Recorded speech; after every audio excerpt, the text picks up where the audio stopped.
Ladies and gentlemen, boys and girls, we proudly present our spectacular show of podcast magic and imagination full of Disney wonder, news, and pop culture. It's the Main Street Electrical Podcast with Jenn Dave and David Dollar.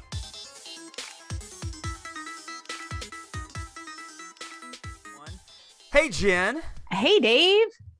It's the Main Street Electrical Podcast. Episode number 88. We have been coming to you now for 88 consecutive weeks. I'm very proud of that, by the way. We haven't had to take a week. Well, unlike you, Jen, who just decided you were going to binge watch Law and Order all day, and you're like, I don't want a podcast. So you were out.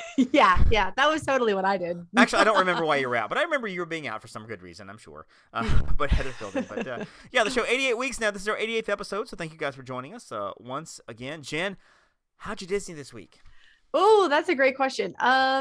So I am Disney. I think this is actually the same one I did last week. So that's probably cheating, but I'm drinking out of a Disney mug. I have been all week because I'm down to 2 mugs at my house. I refuse to drink out of a styrofoam cup. They're both Disney mugs, by the way. I think that's a different mug though than last week. So it is different than last week. Oh, is this a different one? Okay. I think this so. is one of my favorites. Well, maybe. I don't remember. They're all running This together. is this is my Dumbo mug. I love him. Mm-hmm. Don't just fly, soar. I think it's cute. Fun So, aside from that, I've packed up some Disney stuff because Disney, and I have a lot of it. How is the house update? So where are we on the house?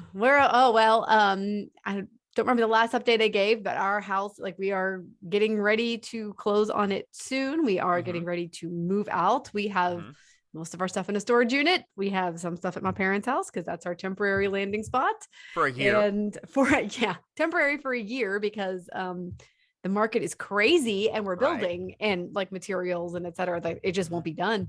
So, but selling while the market's hot. So audience, I just want you to close your eyes and imagine you and your family, kids, or maybe just you and your significant other, or just you living with your parents for a year, for one solid year. Now, knowing there's an end in sight, there's a house coming, and you're getting it built and everything, so you just have to hold on because it's coming.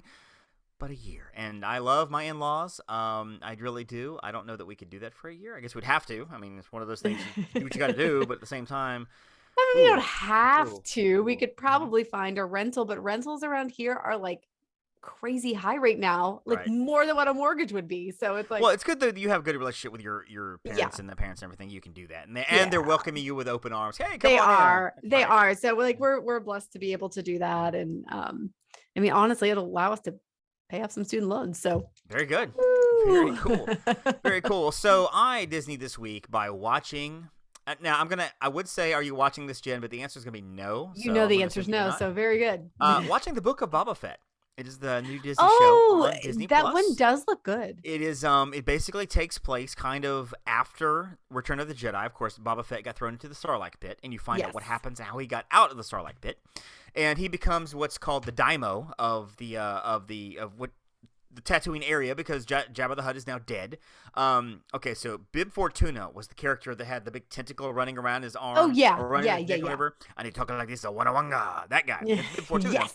So in the story, he takes over Jabba's area, takes over the whole thing. But he is taken out because it's just because he's a bad guy. Leader. So Boba Fett, exactly, he's a bad guy. Boba Fett comes and takes him out and takes over. And I didn't know the term daimyo, Douymo, I think, Doimo, something like that. I don't know if it's a real term or just a Star Wars term for mayor or owner, like the mob boss. He's the one that runs the thing. Oh. The show is good. It's a good show. It's an exploration into the character of Boba Fett, which interesting, crazy because honestly, in the Star Wars original trilogy, Boba Fett gets 10 minutes of screen time. I was gonna say he is a massive favorite. I was shocked when I went to Star Wars weekend how much everyone was looking for Boba Fett. Oh yeah, and in my head I'm like, did I miss something in the prequels? Was he there more? Did I you meet young Boba Fett in the prequels because in Attack of the Clones, Jango Fett is his dad. Jango Fett is his that's father, right. We do. And see gets killed him by Mace Windu in the big fight at the very end of the big Coliseum battle. I'm not gonna lie. I only saw that one once. I only saw. I love Attack of the Clones. I do love. Really? That was my least favorite. Well, out of the prequels, it's my favorite, and it's much maligned, and I get that. And as I've seen it over and over, I get the fact that they're really cheesy and they're not good movies. The prequels are not good. They're not good movies. I mean, they're like, but they're enjoyable bad movies. Like, I like the bad. They are enjoyable bad movies. That is a good versus Rise of the Skywalker, which is trash. It's a crap movie, and I'll never watch it again. And The Last Jedi, I just watched it last week. Actually, I watched that last weekend. Not good. They're not good. Force Awakens is pretty good, but it's diminished. No, I liked Force Awakens. It's diminished knowing what's coming down the road. I feel like that is actually diminished. It's like having a really great movie and a really terrible sequel. This is what this is. Suddenly, you look at the first movie and you're like, this would be even better if the follow up was better. Because I loved 7. I loved 7. I was like, oh my gosh, this is going to be so fantastic. And then 8, I was like, okay. Yeah, I loved 8 to begin with, and so sequence viewings just wasn't good. But Book of Boba Fett is good. The difference in that and the Mandalorian was a phenomenon. It was an actual phenomenon. Yes. The Baby Yoda Grogu thing, Mandalorian, Mando. Everybody's talking about Mando and blah blah blah. It was this, and it was the return to Star Wars. There's a great meme where, and you've seen Hook, I'm assuming, because my gosh, yes, we're a kid Hook. once. Absolutely. There's a scene where the fat kid, the chunky kid, looks at Pan, or looks at Peter, or whatever his name is, and looks at him, and it's like, oh, there you are. It's like he's discovering Peter Pan's in there. He was like, yes. Yeah. Yes. Well, there's a meme going around where it's got the same characters, except the little kid is named Star Wars fans, and Robin Williams is Mandalorian, and like they're looking for Star Wars, and it's like, oh, Star Wars. There you are. I mean, it's kind of the same track, but it was a phenomenon. Whereas Book of Boba Fett, it's just a fun show. It's a fun show. There's nobody really talking about. I mean, there's people talking about it, but it's not like, you don't have Boba Fett backpacks like you might have a Grogu backpack out there somewhere. No. Although I do know somebody who, like, they do a whole thing. She posts on social media because her kid loves Boba Fett, and for Christmas they have a thing where Boba Fett comes. It's like. Like awesome. I can't remember if it's like the 22nd or 23rd, and like there's a whole story Boba Claus that she has. Oh, it's hilarious. And you have to leave out certain treats for Boba Fett. It's absolutely amazing. Hysterical. I love her for it so much. That's so funny. Well, the fun thing about the Star Wars shows too is that you see characters that you saw in the movies that you only saw for a second. Like in the cantina in the first Star Wars, you saw a glimpse of a hammerhead or a glimpse of a walrus face or whatever, and now they're actual characters in these movies. And so there's one like mob boss who's the hammerhead character, which if you saw him, you know what I'm talking about. That's what the action figure was called. So everybody knows him as a hammerhead. He's actually like got an actual role in there, so it's kind of neat. And even in Mandalorian and the IG-88, which was one of the like in the Empire Strikes Back, the first appearance of Boba Fett when Darth Vader's talking to all the bounty hunters, he's like, I need you to go find Han Solo. It glances around and sees like 4 or 5 different characters and different creatures. Well, a lot of those characters and creatures are explored in the new series, including the IG-88, which is the tall, thin robot. And you see him in action, like really in action in Mandalorian. When it's like, that guy's a bad A. I mean, just it's really cool. It's really, really kind of cool. So anyway, so that's what I did. I've been watching Book of Boba Fett. That's my Disney this week. I have made a commitment now, David Dollar, that when I'm finished with my current, and I literally get maybe an hour when I'm doing like mindless paperwork at the end of the night. An hour a quarter, maybe an hour a month. Yeah, maybe. But like a couple times a week, when I'm doing mindless paperwork for an hour, like at 8:00 at night, I put on my second computer screen. I put up something on whatever, and I am finishing a BBC series. Okay. Because I am slightly obsessed with historical fiction. Of course you are. And BBC. You and Stephanie could have hours of conversation. I mean, literally, she and I could talk forever. Y'all could talk about The Crown for like an hour and a half per episode. It would be amazing. And that's okay. That is actually possible. So yeah, I'm sure. I'm sure. Mandalorian, I think, is ultimate viewing. You need to see Mandalorian. If you get the Book of Boba Fett, great. If not, you'll catch it eventually. But Mandalorian, I'll catch it eventually. I was actually going to start with Marvel, though. I was going to start with Marvel.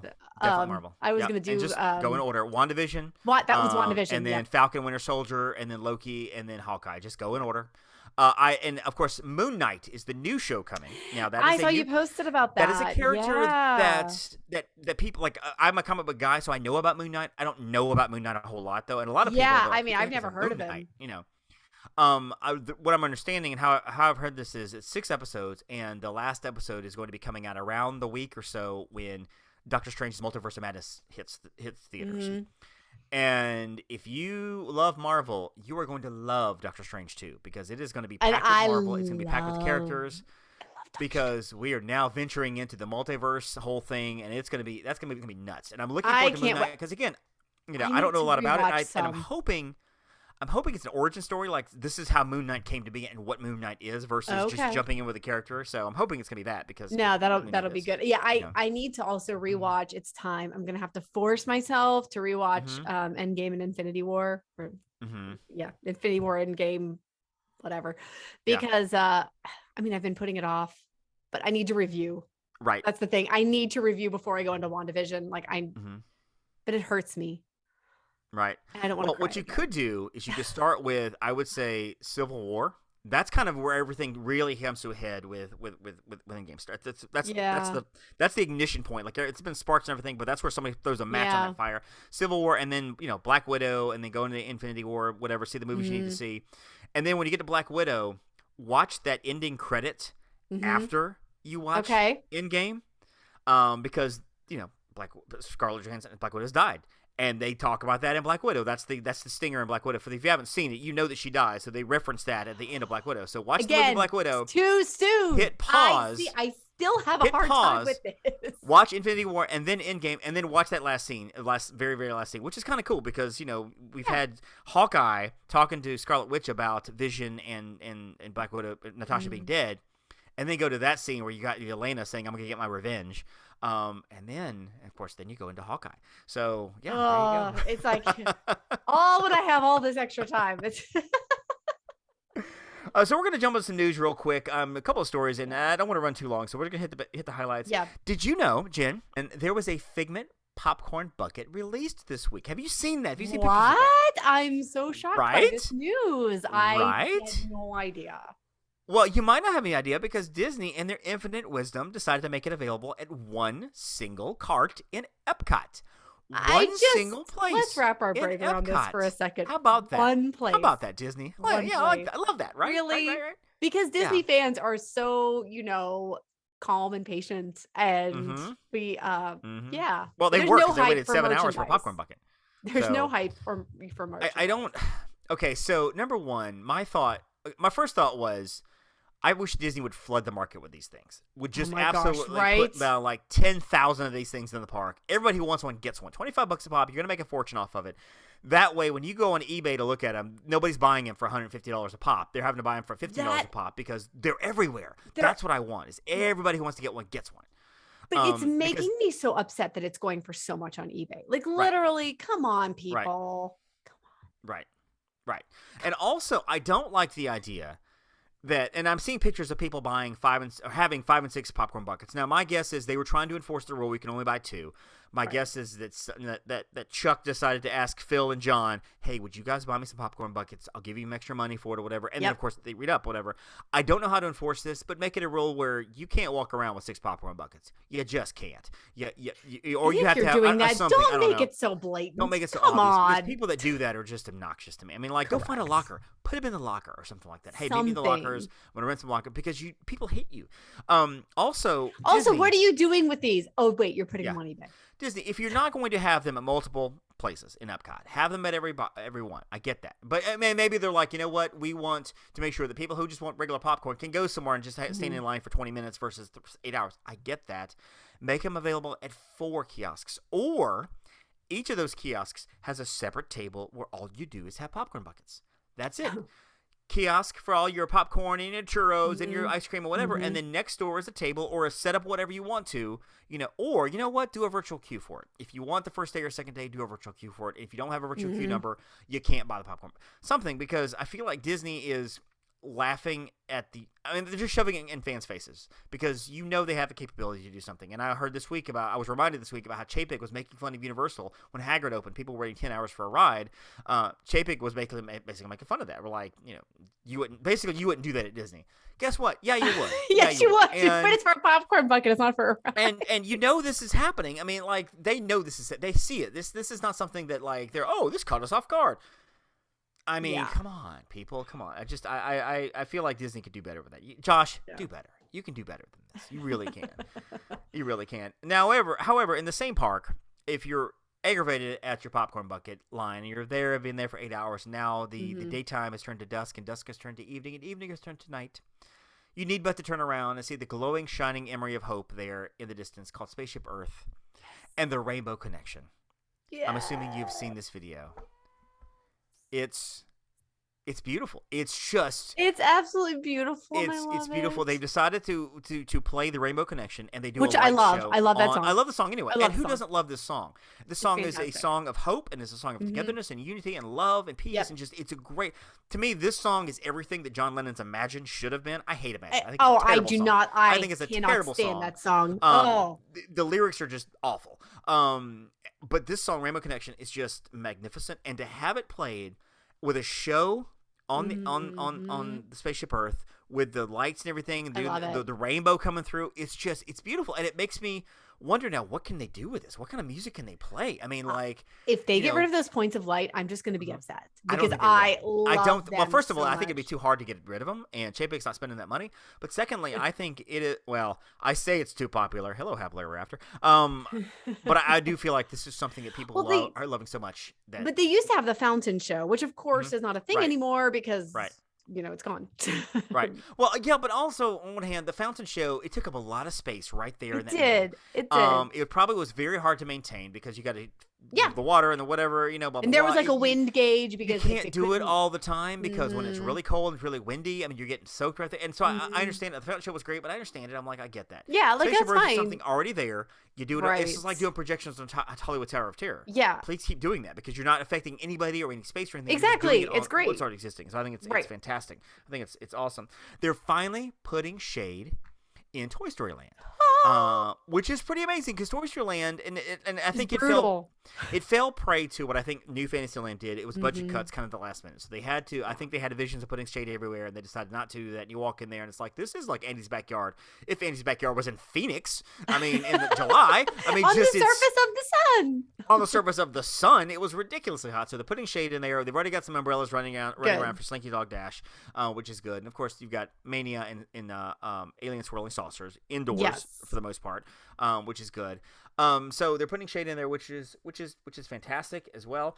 Kevin is returning to Animal Kingdom. For those of you who've never seen Kevin, basically Kevin is the tall bird that that Russell and Doug and Mr. Fredrickson go to save and rescue in the movie Up. Kevin ends up being a girl. Kevin's a girl because that's what Russell named it. Now I'm naming her Kevin. Big tall bird, like 8-10 feet, whatever. It's really cool. It's a cool thing to see Kevin It's walking really through cool. the park. It's just a neat I love it. thing. I mean, it's like a visual animation come to life, and it's just it's a small thing, but it's another thing of like, I did miss that. That's awesome. Thank The first you. time I saw him again, I was like, oh, Kevin. It's just Love really Kevin. cool. So, and finally, since we did the Garden Rocks last week, I think it would be only proper to do the Universal Mardi Gras concert series, Yes. which is coming to Universal. Yes. Now, you're going to find these artists to be a little more up to date than some of the artists that appear at Disney. But yeah, for the first time since 2020, Universal Orlando Resort is bringing concerts back to the Mardi Gras event, and here's the awesome lineup. Number one, on Saturday the 5th, Sugar Ray is coming. Which you've seen Sugar I Ray. just saw Sugar You've Ray. seen Sugar Ray. Now, you cannot see them every morning. You can only see them on Saturday, February 5th. Oh, wow. Diana Ross and her Supreme Being is coming on the 12th.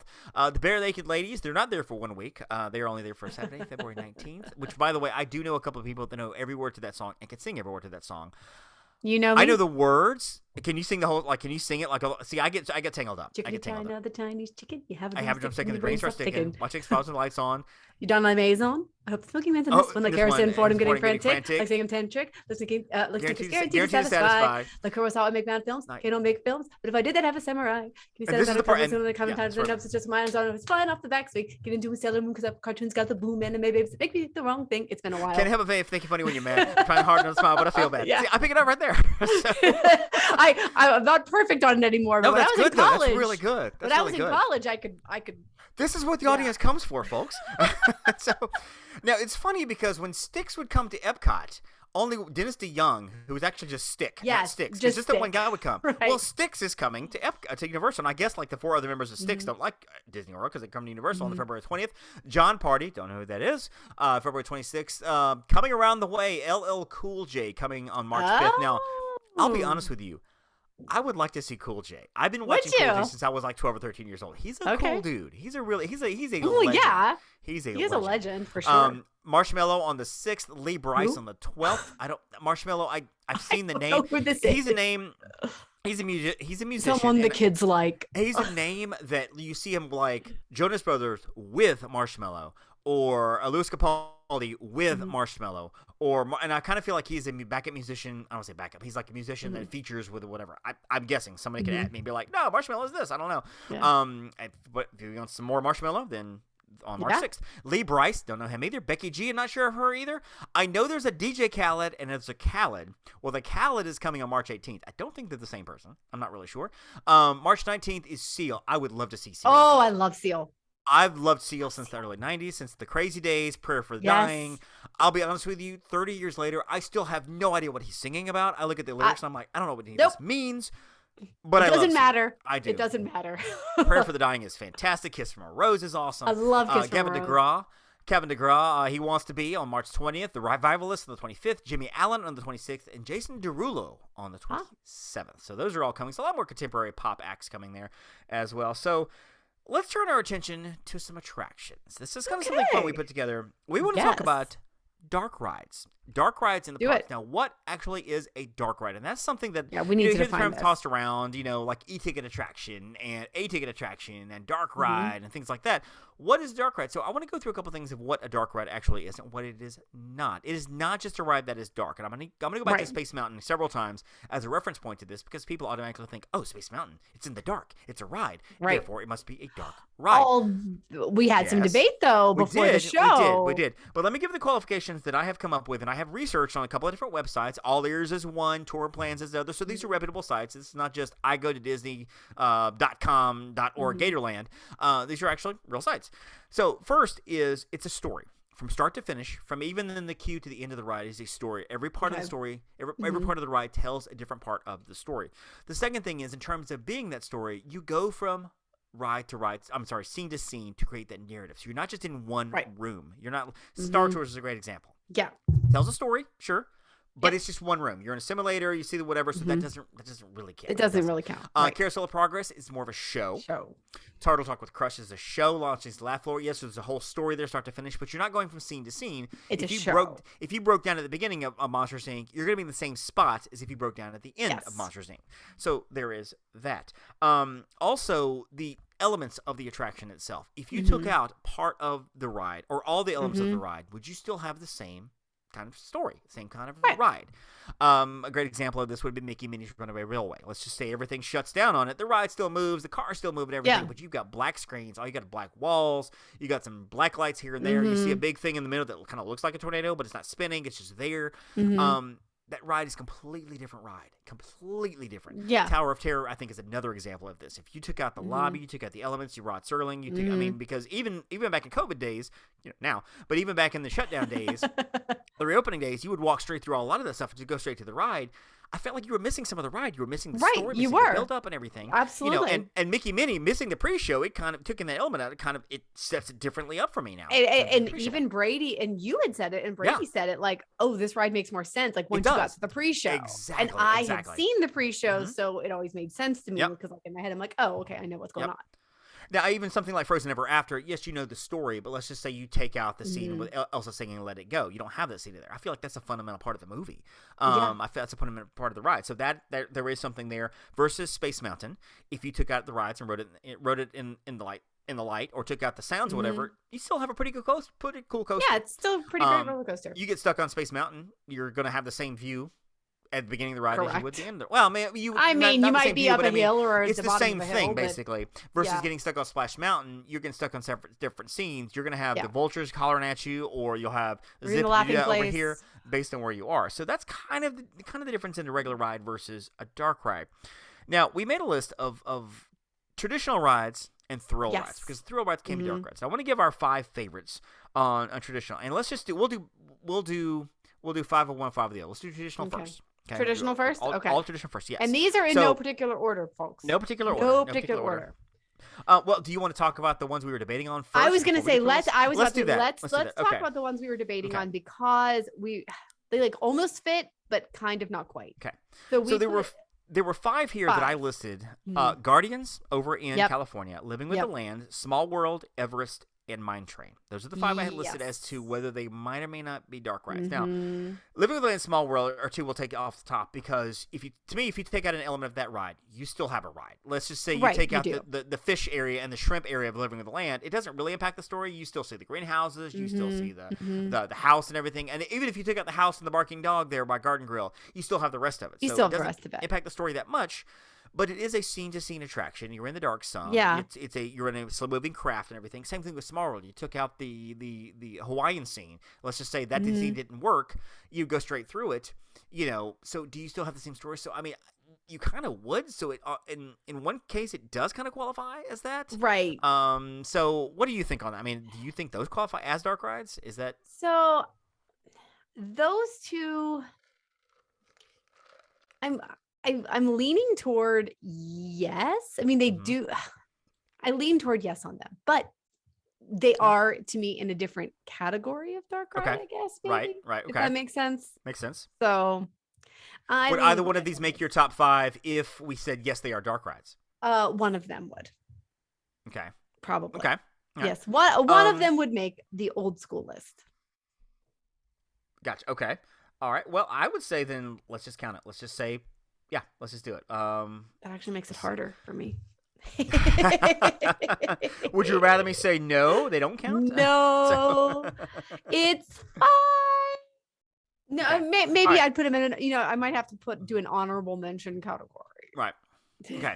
So Guardians is the next one on the list here. And I'm kind of comparing it to Tower of Terror. And I said Tower of Terror is definitely a dark ride because if you took out an element of that, you would have a different attraction. Yes. I'm kind of wondering if it's the same thing with Guardians because... Okay, so with Tower, obviously it's in the dark. It goes up and down. The thing opens. You see out. You're going up and down. You're hearing the music or whatever. Guardians, yeah. But this is the same thing with Small World Living with the Land as Guardians. It's actually all the same thing. Right. So if we're going to throw out Guardians, we have to throw out those 2. That's true. That is true. But I mean, you take out the queue of Guardians though, and like you don't have a story. I mean, you don't have the story at all. You don't know why. You don't know why they're being. Why you have to. We don't know what you're breaking out of. You don't know who's there. You don't know what's going on. Because the story is the collector has captured all of the Guardians. Rocket has escaped, and in that pre-show where he's running around at the top there, he's telling you what to do. Well, by that definition, then Guardians make sense to go in, and Small World Living with the Land have to come out because the queues don't really do anything for Small World and Living with the Land. So let's disqualify Land and Small World as just family attractions and not real dark rides because, yes, they tell a story, but nothing definitive. Yeah. Let's count Guardians because we count Tower. Yep. And finally, we have to take out Grand Fiesta Tour because the queue doesn't do anything. That's true, too. Well, but then again, Peter Pan's queue doesn't do – well, no, it does because you got Yes, it does. Yes, it does. The Pooh queue, the Pirates queue – well, the Pirates queue, the Haunted Mansion queue, the Dinosaur queue. Mm-hmm. The other queues do. Frozen doesn't.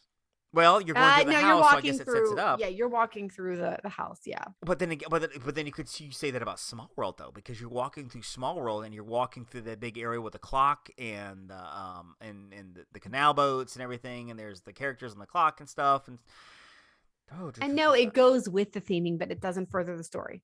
Okay, so we will disqualify Land and Small World. We will count Guardians. We'll count Guardians. Because we're counting Tower of Terror, we will count Guardians. Yes. Not just for the cute element, but because of the story itself. I agree. Tells from the front to back. Okay, so the last 2 here are Everest and Mine Train. And I would say count Everest as a dark ride, but not Mine Train. And here's why. Mine Train, the story is told in the queue. I mean, yes, you're going to the mines and stuff. And there is an element in the middle of going through the mines itself. But the coaster itself is just a coaster. It's a coaster except for the one middle section. Everest tells the story because you get halfway through the coaster, the tracks are messed up. Then you go backwards. Then you see why. There's a Yeti there. I mean, it's not just, yes, it is just a coaster, but without that element of the story all the way through it, you don't know why you're going backwards. Suddenly it's just a fun ride. You're going backwards. You take out, if somehow or another they bypass the mine scene in Mine Train, it would still be the same attraction to me. It would be the same ride itself because you're going through the mine, you're going through the mountains, and you're in the cars and stuff, and and everything. So I can me accept personally, I'm going to count Everest, but not count Mine Train, and I'm sure there will be a bunch of people that will be like, well, if you're going to do that, you should do this, whatever. That's what I'm going to go with. We're making the rules. It's our sandbox, so this is our rules today. That's what we've decided. Okay, so did we say disqualify Grand Fiesta? See, I'm going to count Grand Fiesta Tour. I'm just going to put that in there as a possible dark ride. Okay, then we'll put it in there. Listen, I love that ride. So good. I'm gonna. But I don't even have my I have my list of everything. I just don't have a list. Of do you even understand? Like I've scratched out. I have put stuff back in because we keep debating. So those are our rules, folks. Okay. Those are our rules. All right. Okay. So give me your first traditional. We'll do all our 5 traditionals. Okay. Give me your first traditional. Well, dark ride. We just talked about it, so I'm Yep. going Grand Fiesta Tour. Grand That Fiesta is Tour, one okay. we have to ride every time. We just love it. Okay. And why do you love it so much? I mean, what is it about? Just it's. For me, it's for Fiesta Tour. For me, is a take or leave. I like the ride, and if I'm going with people that want to ride it, then we'll go ride it. It'd be great. But it's not something I'm walking by. If I'm by myself, I'm like, I got time. I want to ride Fiesta Tour. That's something I'm not like. I need to go ride Fiesta Tour. So I mean, what is it about Fiesta Tour that you love so much? I don't know. We love the Donald Duck stuff. Mm-hmm. We love we love the opening scene. We love walking through the pavilion. And I think it harkens back to childhood a little bit, like watching the Three Caballeros and all the stuff on Disney Channel. So that is just one. And we have some friends who we call the Three Amigos. So every time we get to the end scene with the animatronics, and I like send them a little video. I'm like, it's you guys. I love it. I mean, yeah, I think I'll take that. That's your answer. Yeah. So yeah, we'll go with that. My first one on this list is Mr. Toad's Wild Ride. Over in Disneyland. There's nothing to me, even the ride itself is not, it's sort of anticlimactic. It reminds me kind of Winnie the Pooh. Everybody talks about Winnie the Pooh and you get on the ride. You're like, okay. I love the history behind Mr. Toad's Wild Ride. I love the fact that it was at Disney World. I would love for it to be still at Disney World. I'm okay with it being just at Disneyland because I like having park exclusive rides. If you want Mr.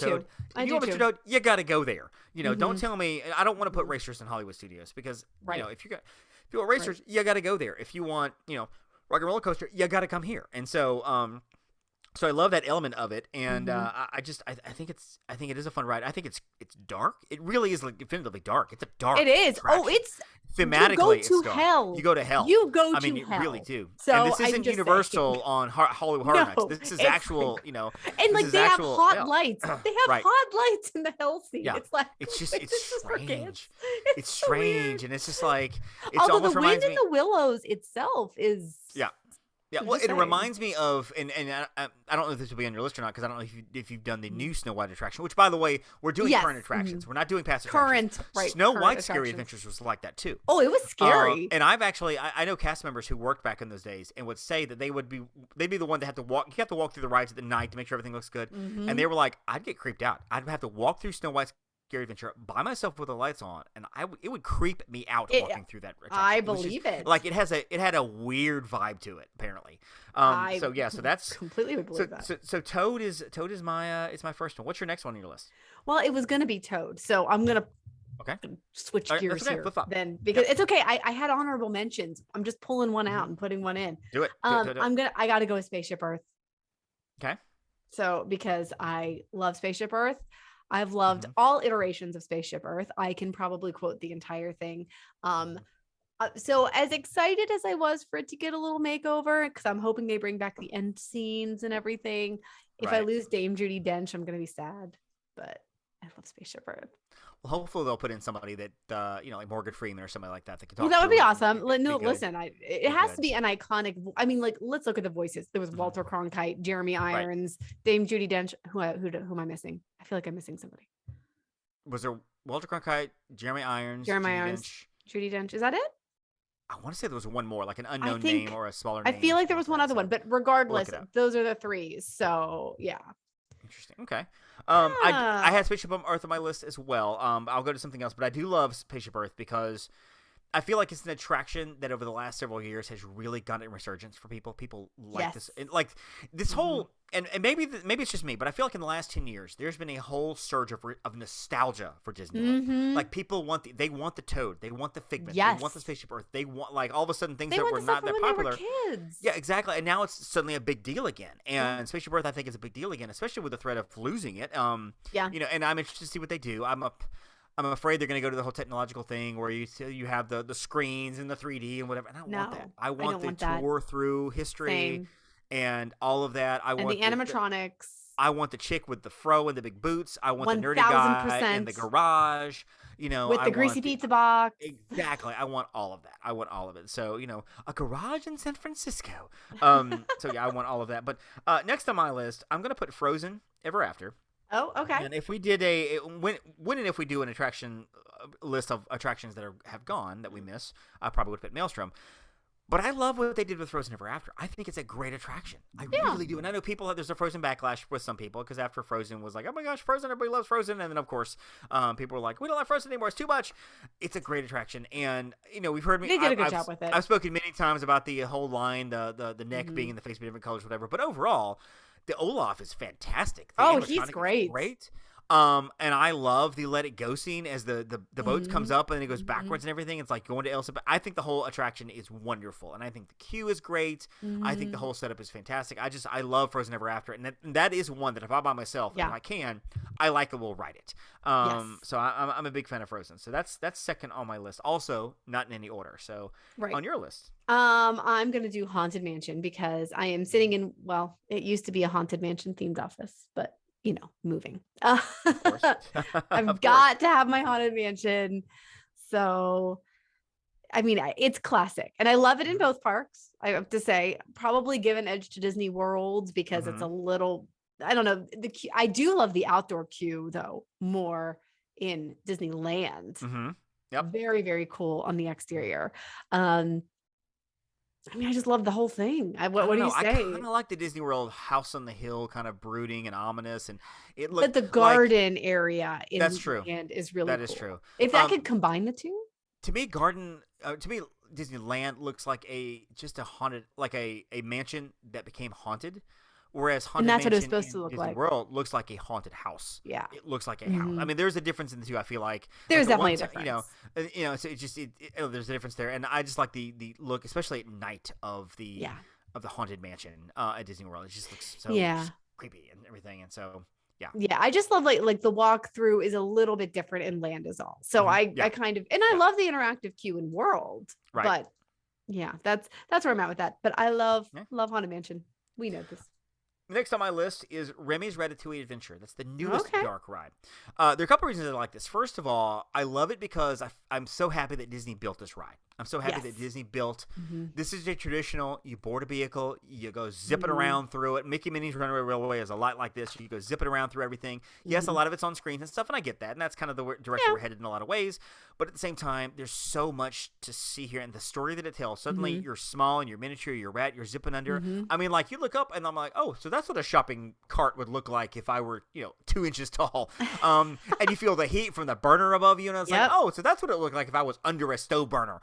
And it's just a neat ride. It is really a cool ride. And I know people are like, most people I know are like, oh, it's cute. I loved it. I'm glad I rode it. I don't know if I'll ride it again anytime soon. This is one that I think I would ride over and over. I really enjoyed this attraction. Cute. Not just with the people I was with, but because I got to ride it with Kyla.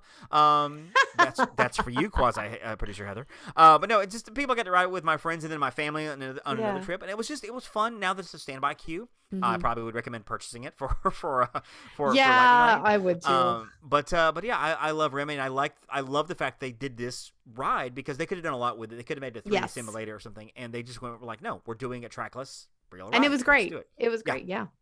Good attraction. So your list. My number 4, list. So we're calling that an old school. Interesting. I think I would have. Well, I said traditional, not necessarily old school, but traditional ride. Like I want to say like a family, like a ride that a family would ride together, like that kind of thing. That's kind of how I was thinking of, not like old school, like built in the 70s or 80s. Interesting. Well, then because I have one. Well, whatever. I classified one under thrill, and we're just gonna have to let it go. So that's okay. You can do it. Let it go. Let it go.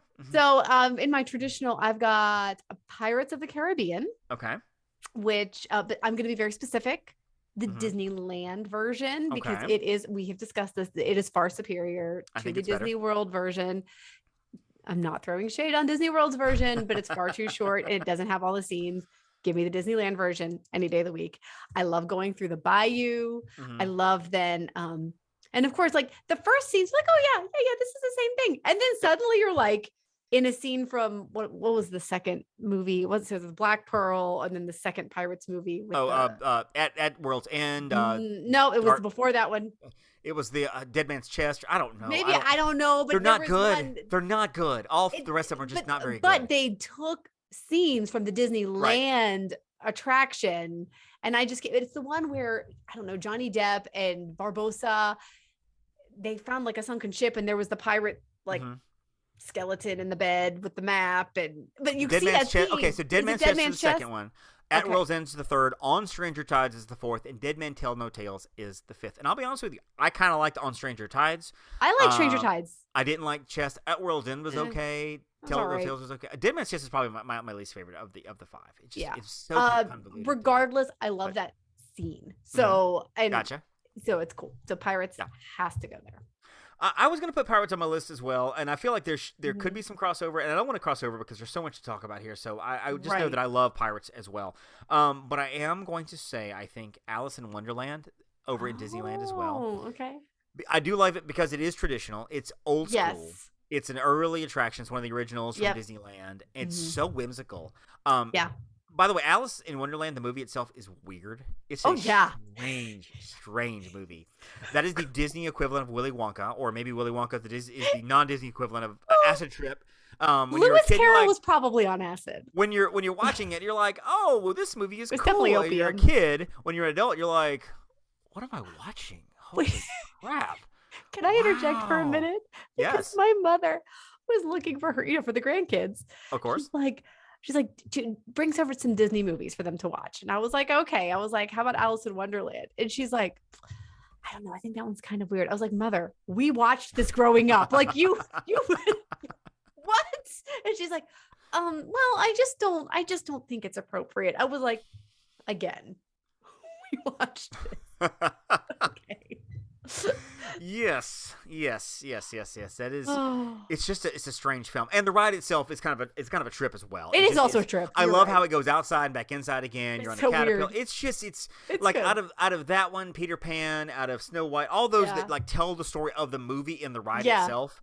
I'm a fan Yeah. of that one. I think that one's my favorite of all of those, and Yeah. I'm just a fan of the movie. A fan of the ride itself. So I'm gonna put Alice on my list as my number 4. All right, finish out your list at number 5 there. I'm finishing mine out with Pinocchio over in Disneyland. Pinocchio, Daring Journey. Daring Journey. I don't even know why, but for some reason, I'm just extremely entertained by that ride. Of course. I don't have a reason for it other than I enjoy it. I enjoy the little scene with Jimmy the Cricket, and you got the Blue Fairy, and it just makes me smile. So Nice. There nice. you My last one on my list here, I think also a true dark ride, is Monsters Inc. over in Disneyland. A lot of my rides are Disneyland. I realize this. 3 of my 4 or my 5 are Disneyland. Monsters Inc. I think it also tells the story.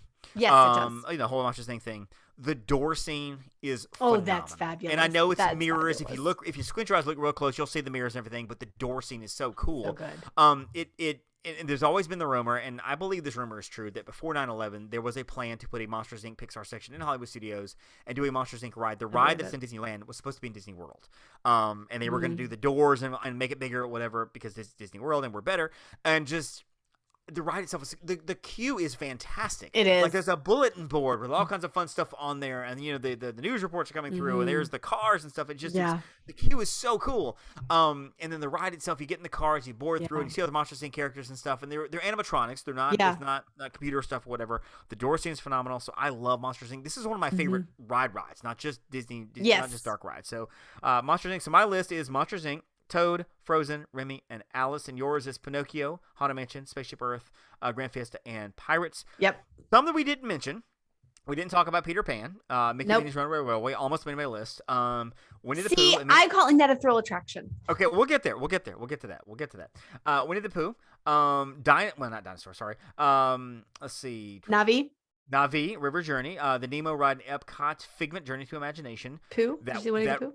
Would say Winnie the Pooh and the Mermaid ride as well, and Roger Rabbit I would count in Roger Rabbit ride over in Disneyland as well. So those are the ones we didn't talk about. Of course, we didn't get to Living with the Land, Small World because you disqualified them. So those are out. Let's talk about thrill attractions, and these are dark rides, which really kind of a lot of these, as we've discussed before, kind of thread that fine line between are they just a ride or are they dark ride? Which, as we said, we kind of gave what we thought were the definitions of it, and y'all can let us know what you guys think as well. So, I'll start this list here. Probably my favorite of the dark rides. I don't know if it's my favorite. It's in my top 5, definitely, without a doubt. It's going to be Indiana Jones Adventure over in Disneyland. It's great. It is great. I love the fact that you ride Dinosaur and you're like, this could have been Indy because it's pretty much the same track. And so when I'm going around that bumping around that big corner over in Dinosaur, I'm automatically thinking where I am on the ride at Indiana Jones because I've ridden it several times. The queue long, but it's really cool. It's dark. It's really you're in the neat. mines, you're in the caves and stuff. The bamboo's everywhere. You ride the ride. The Indiana Jones animatronic probably needs some work, but it looks cool regardless. Just the whole attraction is it's neat. It really is. I neat. agree. And also there may be some crossover on this one because there aren't as many thrill dark rides on Agreed. Here, so And I'm don't gonna be afraid to cross over here. And I am crossing over because Indy was on my list. So I'm gonna just add that I love that. And the flip side is when I'm riding Indy, I'm like, well, in Dinosaur, this is incoming. But there's always a section because I hate spiders. Like I have to close my eyes when we get to the spider scene. So okay, there you go. So Brayden and I was always like, wait, here it is. Yeah, I'm like, is it done yet? Is it done? Okay. At the very end of Indy, sometimes I would look at whoever I'm with, Stephanie or whoever, and be like, we're not going to make it. We're not going to make it.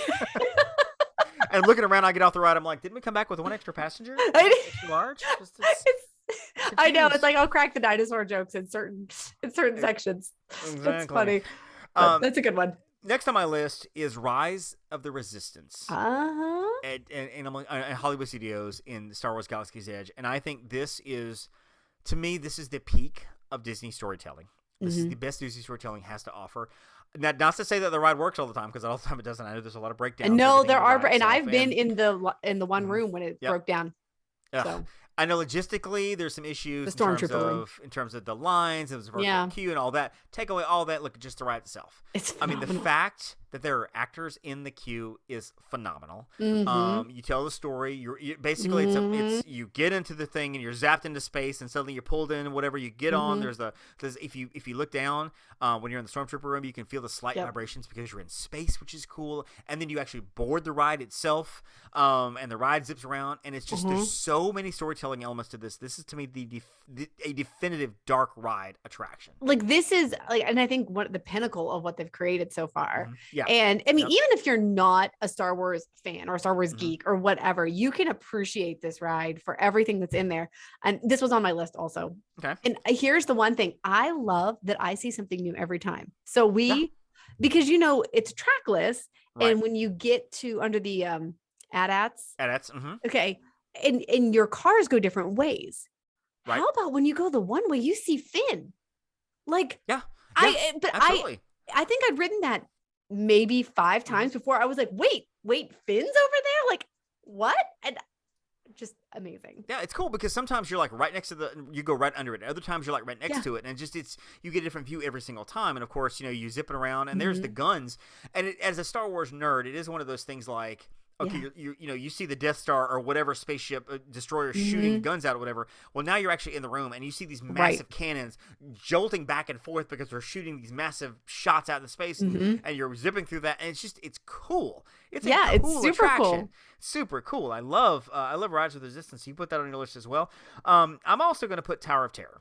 Okay. And I'm not going to list Guardians Mission Breakout. I kind of. I'm on the edge about Guardians. I feel like Tower, however you define it, is a dark ride itself, because you have the setup of the queue. You walk into the old Tower of Terror. You get in there. You get there's somebody ride telling you about what happened back in the 30s or whatever with lightning, and then you go through the maintenance area. You get on the maintenance elevator. If you have the good cast member, they're like, thank you for dropping in or whatever. Yeah, all exactly. creepy stuff, and we'll see you later. Maybe doors close, and then you get on the ride and you go through the different scenes and stuff, and all of a sudden you drop up and down, and I feel like the darkness adds to it. It does. I just feel like there is a great sense of ominous dropping in that whole attraction. Agreed. I think that's a great dark ride in my opinion. So that's third on my list. You know what? It's honestly, we may have the same list. I think there'll be like one difference because of how I classify something. But we're talking about Tower, so let me go ahead and keep talking about Tower. Please. This is our favorite ride. Like we basically, I mean, for the most part, on any given day, we were discussing earlier, like, which is your favorite park? It's like you're like a child, like you love all your children, but occasionally you like one a little bit better. This is like a perennial favorite for us. We will wait for this. I love everything about the queue. I love everything about, and I am super nerdy. I mentioned about like how I watch vintage BBC, because that's just who I am. And I like when I'm reading my books at night, like I read about 5 pages before I'm ready to fall asleep, but I'm like central in like the 30s and 40s. That time period to me is just iconic. I love the fashion. I love everything about it. And so yeah, it like just kind of checks all the boxes for me. And I think Stephanie would love to live in the 30s as long as you took out the whole depression thing and the whole, okay. No, we have to go like after the Great Depression though, but like before World War II, like we or maybe the like roaring 20s when everything was great for like, maybe that small period of time for everything crashed. I was not as much into the fashion though of the 20s, the 30s and 40s. I was more into fashion. I was not a flapper. Yeah. No, that was way too straight up and down. Still say you and Steph need to get together and go hat shopping because she would love it. And I love go clothes shopping because she's lost more weight, which is right. Amazing. So all right, so I'm gonna let you list the next thing on your list, so that way you're not. So that way the audience knows you're not just copying my list. I am not just copying your list. Okay, this is the one I know we're gonna not have the same. Okay. Mickey and Minnie's Runaway Railway. I classified as thrill, and okay. I don't know why. I guess because there is a lot more like jerking around and like right. Not in a bad way. Like it's a great ride. It's smooth, but I mean, like you're doing the dancing and then you're in the whirlwind scene and then you're like the bubbles and the yeah. So I love this attraction. I think it's adorable. That's awesome. Okay, this is so a must ride for me. Great movie ride when it was operational. If they said to you, Jen, we want to replace it with Mickey and Minnie's Runaway Railway, and you knew that you knew what Railway was going to be like exactly, would you have said, okay, it's time to replace Great Movie Ride, or would you have said, I love Mickey and Minnie, but I want to keep what we have? I mean, what would you have? I would have been okay with it. Okay. I'm still nostalgic about the Great Movie Ride. I still do love that ride. Right. It was time. It was time for it to change. And really, it's like I had the scenes I loved. And that was a thing. I loved going through like the early part and the Gene Kelly, and all of that. Singing in the rain. And the singing in the rain. And then it was like, and then of course the Fantasia scene, Mary Poppins, alien scene, like, Tarzan scene, like whatever. And Brady actually does not like Wizard of Oz at all. He thinks it is the creepiest movie ever. He cannot. That's his Willy Wonka. That is his Willy Wonka. He has never liked Wizard of Oz. So he always just like, that's hilarious. So he would go on the ride for me, but he did not like it. I loved it when it worked. Whenever the Spotlight Parade, whenever they all were moving, and they would move. That was great. When you had a cast member, and this is not to slight the cast members, but I kind of feel like towards the end they were just putting cast members in there just to do it and get done with it. I remember writing it initially, like early in the 2000s. I mean, cast members were into it. Oh, they were on really it. Doing it. They were on early. The alien would come all the way down, like you really could probably bat it with your hand, like all up in your face and everything. It was really so cool. Good. I loved that. So yeah, I don't know. I'm torn on that. I may go with it as well. I could see this classifying as a thrill ride. I get that. I would still say it's more of a traditional ride. That's just my opinion. Since you're talking about Mickey and Minnie's Runaway Railway, which I do love, by the way. I do love that attraction all the way around. I'm going to put Splash Mountain on my list. Okay. I think Splash. That's not on my list, although I love it. 7-minute ride. It's a long ride. It's a log ride as well. Definitive story from start to end. The Tar Baby. How you feel about that story, plays no bearing into the fact that I like the ride itself. I think it's a fun ride. I think it's inventive. I think it's colorful. It's musical. I'm personally okay with it changing. I'm fine with it. I'm not so married to the Song of the South theme that I'm like, no, don't change this ride. But I love it for what it is now. I do. I love the ride for what it is. So I'm gonna say Splash.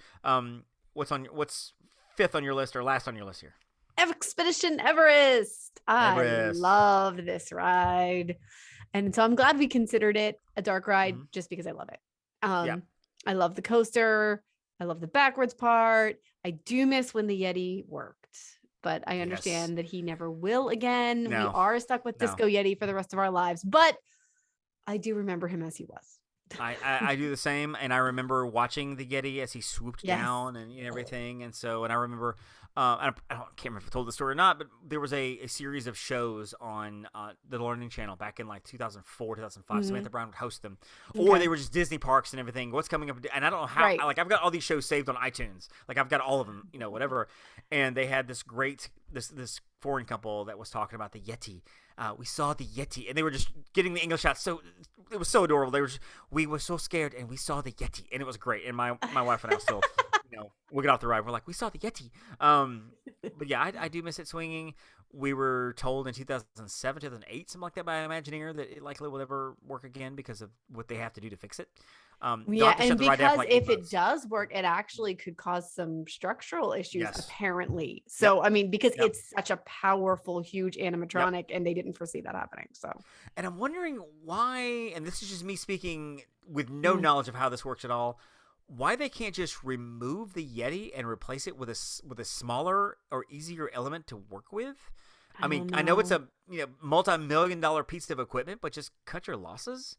I don't know. I do know the main thing is they would have to shut the ride down for like 8 months, 9 months. yeah, and nobody wants that. And move half the mountain. Right. That's the whole thing, and the visual would be terrible. It would be awful. And so so there's that. So Everest is also on my list too. I do love Everest. Yeah, it's a great one. I do. I think Everest is fantastic. So everything you said about it, Everest is great. I love.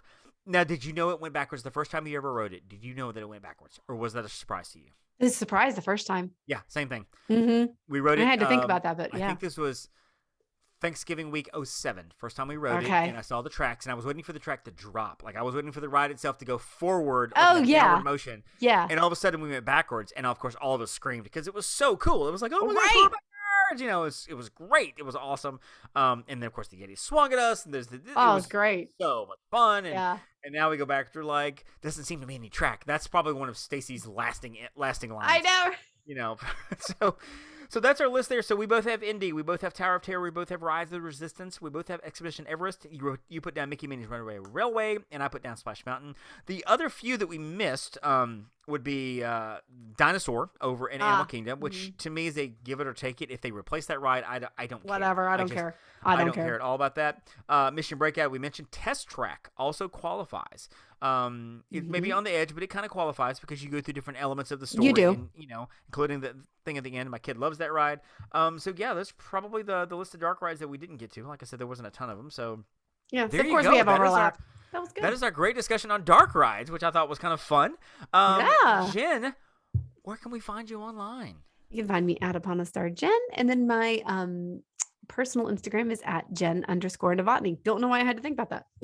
Well, you can find me on Facebook, and I have to think about mine sometimes too because I have so many. Find me on Facebook at Magic on $1 and Disney on $1. Those are my Disney pages. Would love to talk to you about, of course, anything and everything Disney and Universal and anything else. Find me on Instagram at The Magic on $1, and of course, find the show on Twitter, on Facebook, on Instagram, and online at themsepodcast.com. That's our website. At Gmail is our Gmail address. We'd love to hear your thoughts on your favorites, on your favorite dark rides. Do we mess something up? Did we miss one? Or do you have a good argument of that's not a dark ride and here's why? My father built that ride and he said blah blah blah blah blah. Christine's husband. I was going to say Christine. I don't know exactly. Get her on here and talk about it. But find us on all the usual places and stuff. And don't forget, we are a part of Upon a Star Travel. Jen owns Upon a Star Travel, and she faces this every day with her favorite. She's like, which one is my favorite today? One day it's myself and quasi-producer Heather. The next day it's myself and Agent Kyla. The next day it's myself and Emily. And every day you have to go through this ordeal of who is your favorite every day. So, notice he's included himself every day. So duh. Of course. So, as we close up here, of course, we'll be back next week with more magic as usual. Don't forget, it has been 1,143 days since the Disney World Railroad has been operational. As our running list just gets sadder and sadder as the days mount up. Don't forget to thank your Phoenicians. Thank you for listening to the Main Street Electrical Podcast. You can find us on Instagram, Twitter, and Facebook at the MSE Podcast, or visit our website at themsepodcast.com. Be sure to subscribe, and may all your wishes come true.